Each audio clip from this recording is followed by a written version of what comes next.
কোটা ইস্যুতে আলোচনার বদলে এই যে সংঘাতের পথটা বেছে নিল, কেন বেছে নিল, এটা আজকে আমরা যারা রাজনীতি করি আমাদেরকে কিন্তু সেটা চিন্তা করতে হবে। এই সরকারের আমলেই তো, যেটা আপা বলে গেলেন, যে নিরাপদ সড়ক আন্দোলন হয়েছে, 2018-তে কোটা সংস্কার আন্দোলন হয়েছে। তো মাননীয় প্রধানমন্ত্রী তো উনি কালকে সংবাদ সম্মেলনে বললেন যে উনি বিরক্ত হয়ে উনি এটা বাতিল করেছিলেন। তাহলে তো আমি যদি বলি মাননীয় প্রধানমন্ত্রী কি তাহলে শপথ ভঙ্গ করেছেন?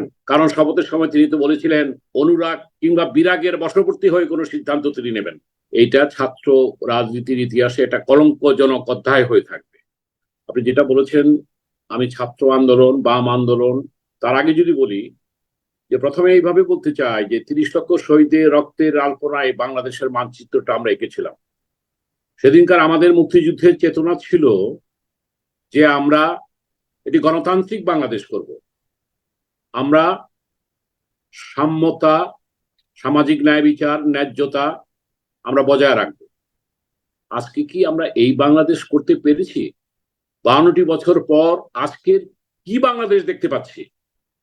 যখন শুনি যে আমাদের নাতিপুতি সম আমাদের সন্তানেরা যারা আজকে বিশ্ববিদ্যালয়, আজকে আমার স্নিগ্ধা আপার সাথে যেহেতু শিক্ষক, আমি তাকে সম্মান রেখে বলতে চাই, তার কথায় আমরা যারা রাজনীতি করি, এখানে আমার সিদ্দিকুর রহমান ভাই আছেন, মালিক ভাই আছেন, এই দায় আজকে আমাদের তো নিতে হবে, বিশেষ করে সরকারি দল যারা তারাকে নিতে হবে, আওয়ামী লীগকে নিতে হবে। এই কারণে যেহেতু তারা ক্ষমতায়, তারা তো ন্যায্য সংস্কার আন্দোলনের করছিল, যে ন্যায্য কোটা সংস্কার, যেটা অযৌক্তিক নয়, যেটা ছাত্রলীগ স্বীকার করেছে, যেটা সরকার স্বীকার করেছে, যেটা আওয়ামী লীগ স্বীকার করেছে। এখন প্রশ্ন হলো যে গতকালকে মাননীয় প্রধানমন্ত্রী উনি সংবাদ সম্মেলনে চীন থেকে এসে উনি যেটা বলেছেন তার থেকেই একটা প্রতিক্রিয়া হয়েছে ছাত্রদের মাঝে। দেখেন সাগর ভাই, সবার উদ্দেশ্যে বলতে চাই, এই সরকারের আমলেই তো, যেটা আপা বলে গেলেন, যে নিরাপদ সড়ক আন্দোলন হয়েছে, 2018-তে কোটা সংস্কার আন্দোলন হয়েছে। তো মাননীয় প্রধানমন্ত্রী তো উনি কালকে সংবাদ সম্মেলনে বললেন যে উনি বিরক্ত হয়ে উনি এটা বাতিল করেছিলেন। তাহলে তো আমি যদি বলি মাননীয় প্রধানমন্ত্রী কি তাহলে শপথ ভঙ্গ করেছেন? কারণ শপথের সময় তিনি তো বলেছিলেন অনুরাগ কিংবা বিরাগের বশবর্তী হয়ে কোনো সিদ্ধান্ত তিনি নেবেন। এটা হলো 1 নম্বর প্রশ্ন। 2 নম্বর প্রশ্ন হলো যে আজকে যে কথাটা উনি বলতে চেয়েছেন, যেটা থেকে বিস্ফোরণ আমি মনে করি, যে রাজাকারের নাতিপুতিরা চাকরি পাবে না তো কি এই রাজাকারের মানে মুক্তিযোদ্ধার নাতিপুতিরা চাকরি পাবে না বা পাবে, সেই থেকেই তো তারা ব্যঙ্গাত্মক ভাবে হোক, প্রতিক্রিয়া ভাবে হোক, তারা কিন্তু যে কথাটা বলেছে, কি বলেছে, যে তারা বলছিল যে চেয়েছিলাম আমরা অধিকার, পেলাম কি উপাধি, রাজাকার। এইটুককে কিন্তু ফোকাসে আনছেন না। এখানে সিদ্দিকুর রহমান ভাই, আপনার মাধ্যমে আমি ইয়েকে, সাধারণ সম্পাদক আজকে আওয়ামী লীগের যিনি আছেন, আমি ওবায়দুল কাদের সাহেবকে প্রশ্ন করতে চাই যে ওরা প্রথম স্লোগানটা হচ্ছে চেয়েছিলাম অধিকার, পেলাম উপাধি রাজাকার। তার সুতরাং এই কথার পরে তারা বলছে যে তাহলে আমরা রাজাকার রাজাকার রাজাকার, এই তো কাহিনীটা। ঠিক আছে, তারপরেও এটা শান্তিপূর্ণভাবে, তারা যৌক্তিক আন্দোলনই করে নাই, এই পর্যায়ে তারা শান্তিপূর্ণভাবেই ছিল। আজকে যেটা হয়েছে, আমি বলি যে এইটা ছাত্র রাজনীতির ইতিহাসে একটা কলঙ্কজনক অধ্যায় হয়ে থাকবে।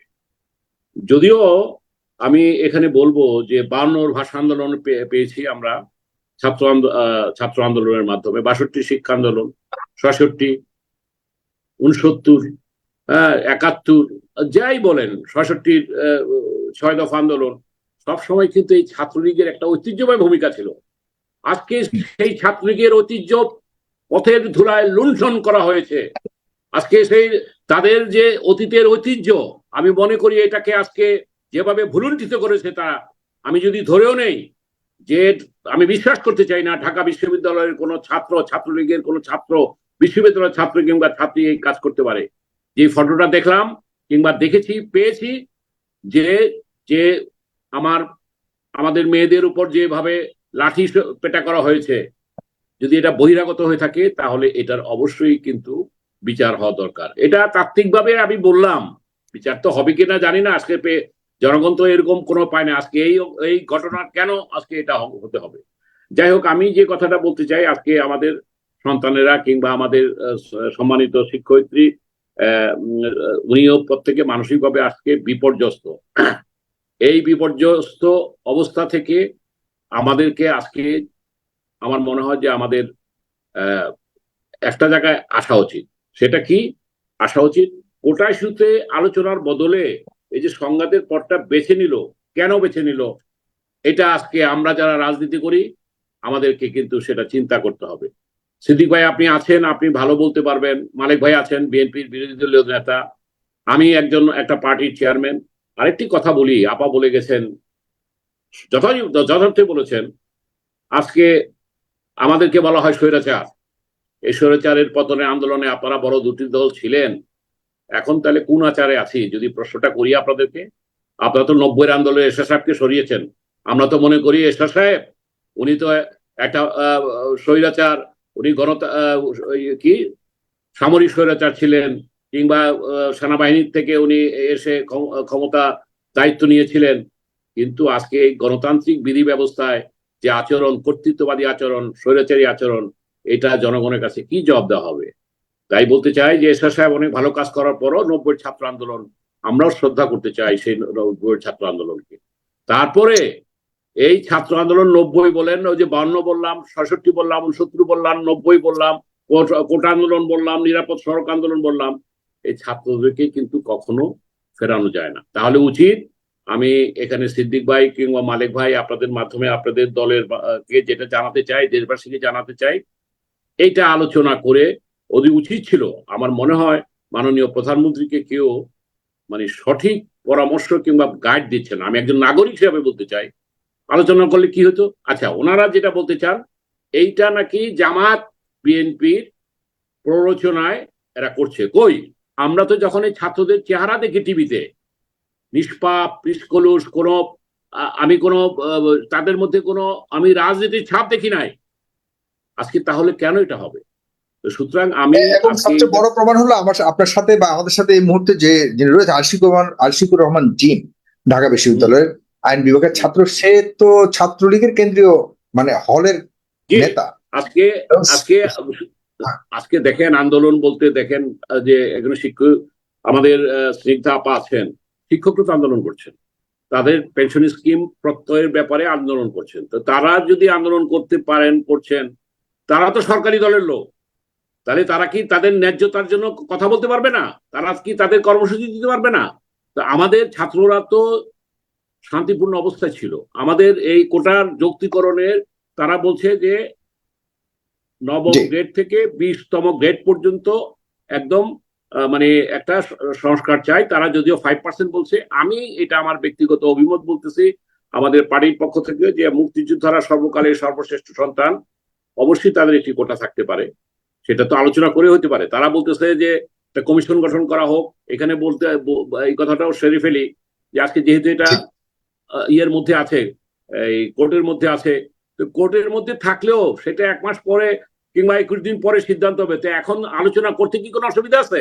একটা কমিটি যদি করে দিয়ে ছাত্রদের সাথে বসতে বলা হয় এবং সেখানে যদি একটা মতামত, একটা প্রস্তাবনা তৈরি করা হয়, করতে সেখানে বাধাই দাঁড়াবে না।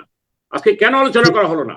আমি কথাটা শেষ করতে চাই এইভাবে, যে আজকে যখন শুনি আমার ছোট বোন সম, মেয়ে সম, যে এই কথাটা বললো যে আফগানিস্তানের অবস্থা সে দেখছে, সে বলতেছে যে আমরা যৌক্তিক সংস্কারের দাবি করছিলাম, আজকে তার জীবন বিপন্ন, আজকে রাস্তা ঠিক থাকবে কিনা আজকে সে শঙ্কিত।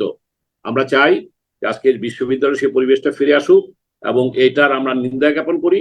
এবং আজকে এই জিনিসটা আমাদেরকে বিশ্বাস করতে হবে যে দেশটা আমাদের, এবং দেশটাকে এই অবস্থার জন্য আমি মনে করি আওয়ামী লীগকে দায় বেশি নিতে হবে। বিএনপির মালিক ভাই, আপনি মনে করেন যে এই মারামারির অবস্থা থেকে আলোচনার অবস্থাতে যাওয়া উচিত, আরো আগে যাওয়া উচিত? অবশ্যই, এবং সেখানে আমি আজকে আপনার কাছে আবার আসছি করে দিয়ে সেটা আলোচনার মানে প্রেক্ষাপটটা তৈরি করে একটা পরিবেশটাকে মানে ফ্রি আনা উচিত আর কি। আপনাকে ধন্যবাদ।